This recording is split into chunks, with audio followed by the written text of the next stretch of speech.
closing costs. Hoje o meu assunto vai ser closing costs. Eu sei que tem muitas dúvidas em relação a isso, gente.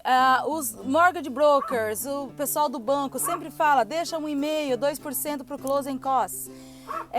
Eu, como corretora de imóveis, o que eu fiz? Gente, eu não posso dar nenhum tipo de advice, de conselho voltado para a área do advogado. Aqui é cada macaco no seu galho. Então, o que eu tenho a dizer para vocês? Eu trouxe uma pessoa incrível, um advogado de Toronto, o nome dele é Bruno Nascimento e ele vai ter um videozinho dele anexado com esse vídeo aqui, explicando todos os detalhes sobre closing costs. Tá, gente? O closing costs não é a taxa que o advogado cobra, só minimizando mais ou menos ali o que o Bruno vai explicar, tá? O closing costs, lógico que tem a taxa deles, que não é todo esse valor, gente, pelo amor de Deus, mas sim as taxas que vocês vão pagar de licença, passar o registro de imóvel para o nome de vocês, as taxas proporcionais ao proprietário. Por exemplo, se ele pagou o ano inteiro de IPTU e você tem 6 meses ali que ele morou na casa e 6 meses são teus, você vai ter que pagar, gente. Se é 4.000 IPTU, por exemplo, do ano, tem 6 meses que é seu, então esses 2.000 proporcionais dos 6 meses que faltam, você vai reembolsar o proprietário que ele já pagou. É mais ou menos isso o closing costs, tá? Mas quem vai falar para vocês vai ser um especialista, um advogado, porque aqui, como eu disse, o corretor dá opinião na área dele, o mortgage broker na área dele, o advogado na área dele. E em Ontário, nós precisamos de um advogado para poder fazer os closing costs, tá? Eu tenho vendido algumas casas para o pessoal que vem de Toronto e lá eles me disseram que precisa de um notário. Aqui em Hora a gente precisa de um advogado, tá? Não, Toronto. Gente, ó, Anderson, você, por favor, você corta e faz direitinho, tá? Eu tenho vendido algumas casas para alguns clientes que vêm de Gatineau e eles me disseram que lá não precisa de advogado, e sim de um notário. Aqui nós precisamos de um advogado, tá bom? Então tem vários, assim, profissionais incríveis na área. Eu posso indicar algumas pessoas para vocês. Pergunta para um amigo se eles têm um advogado que eles gostaram de trabalhar. É sempre bom vir por referência, tá, gente? Porque também é um teamwork, que vai depender do advogado para poder fazer todo o processo funcionar direitinho, pegar as assinaturas direitinho para dar tempo de fazer o closing, tá? Ele vai dizer qual é o papel dele dentro desse processo todo da compra da casa, tá bom? Um beijo, boa semana para vocês e qualquer coisa podem me ligar, podem mandar um testing, eu estou à disposição para o que vocês precisarem, tá bom? Beijo, beijo, até mais. Tchau! Olá pessoal, tudo bem?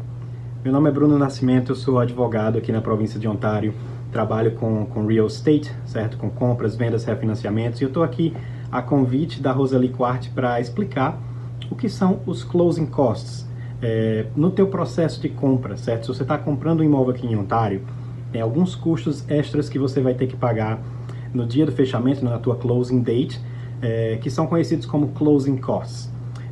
Dentre eles, o principal é o Land Transfer Tax, que é o imposto de transferência de imóveis aqui da província de Ontário, certo? Outros custos que também existirão serão, por exemplo, o teu custo de Title Insurance, que é um seguro para proteger você e proteger também o banco que está te fornecendo uma mortgage contra qualquer fraude no imóvel, geralmente gira em torno de 0,1% do valor do imóvel. Estarão também os honorários advocatícios nesse processo.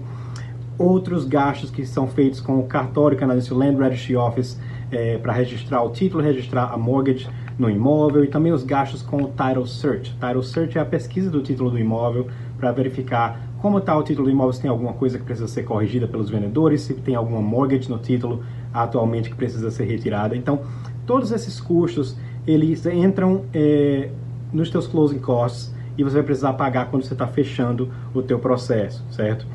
Em geral, quem está conseguindo uma mortgage, quem está obtendo uma mortgage, é comum que os bancos digam que vai ser por volta de 1,5%. Na verdade, 1,5% do valor de compra. Na verdade, esse valor é um valor que os bancos querem confirmar que você tem na tua conta, mas não necessariamente os teus closing costs vão bater com 1,5%. Pode ser que dê um pouco mais, pode ser que dê um pouco menos.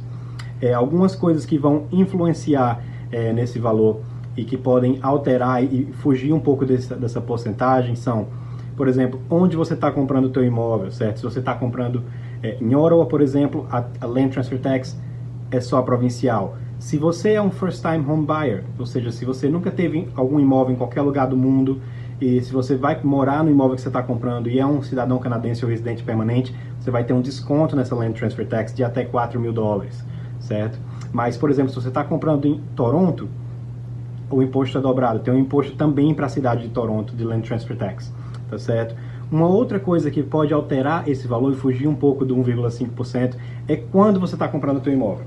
Então, uma parte dos valores que vão compor o teu closing costs são valores que a gente tem que devolver para os vendedores do imóvel de impostos municipais, certo? Property tax, como o nosso IPTU no Brasil, que eles tenham pago a mais que o valor rateado para eles. Ou, por exemplo, se é um condomínio, taxa condominial, vocês também vão ter que devolver o restante do mês no valor rateado de taxa de condomínio para os vendedores. Então, se você está comprando o teu imóvel no comecinho do mês, você vai ter que devolver quase toda a taxa de condomínio para o vendedor. Se você está comprando no final do mês, você não vai ter que devolver quase nada, talvez 5 dias, 4 dias, 1 dia. Então, se você está comprando no dia 15 do mês, a taxa é dividida por igual entre os dois, ou na verdade no dia 16 do mês a taxa é dividida por igual entre os dois e você devolve metade da taxa de condomínio. Então, esses valores são um pouco imprevisíveis, porque nunca se sabe exatamente quanto de impostos municipais o vendedor já vai ter pago naquela data do closing até chegar perto da closing date.